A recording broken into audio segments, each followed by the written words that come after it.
নাহিদ রানা না থাকলেও বাংলাদেশ ম্যাচ জিততে পারে। হ্যাঁ দর্শক, অস্ট্রেলিয়ার বিপক্ষে বাংলাদেশ সে কাজটি করে দেখিয়েছে। নাহিদ রানা ছাড়া বাংলাদেশ টেস্ট ম্যাচ জিততে পারবে এটা হয়তো ম্যাচ শুরুর আগে অনেকেরই কাছেই বিশ্বাস করা কঠিন ছিল। কিন্তু বাংলাদেশ ক্রিকেট দল এবার মাঠে নেমে সেই অসম্ভবকেই সম্ভব করে দেখিয়েছে।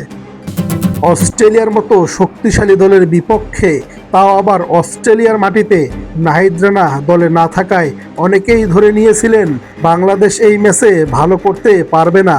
কেউ কেউ হয়তো সরাসরি বলেই দিয়েছিলেন নাহিদ রানা না থাকলে বাংলাদেশের বোলিং আক্রমণ দুর্বল হয়ে যাবে এবং অস্ট্রেলিয়ার বিপক্ষে ম্যাচ জেতা তো দূরের কথা, ভালোভাবে লড়াই করাটাও তো কঠিন হয়ে পড়বে।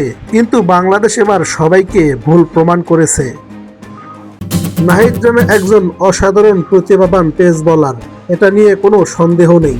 তিনি 145-50 কিলোমিটার গতিতে বল করে থাকেন। কিন্তু এই জয় দেখিয়ে দিল বাংলাদেশ শুধু একজন ক্রিকেটারের উপর নির্ভরশীল কোনো দল নয়। রানা নেই তবুও বাংলাদেশ লড়েছে, রানা নেই তবুও বাংলাদেশ অস্ট্রেলিয়ার ব্যাটিং লাইন আপকে চাপে ফেলেছে।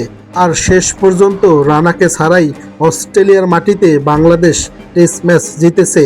পুরো ক্রিকেট বিশ্বকে অবাক করে দিয়েছে বাংলাদেশ।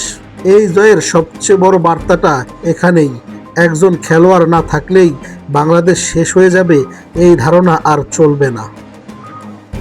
কারণ একজন নাহিদ রানা অনুপস্থিত থাকলেও বাংলাদেশের দলে আরও অনেক ক্রিকেটার আছে যারা নিজেদের দিনে ম্যাচের চরিত্র বদলে দিতে পারে। আর অস্ট্রেলিয়ার বিপক্ষে এই জয় শুধু স্কোরবোর্ডে বাংলাদেশের নামের পাশে একটি জয় যোগ করেনি, বরং বাংলাদেশ ক্রিকেট নিয়ে সারা বিশ্বে ধারণাটাই বদলে দিয়েছে।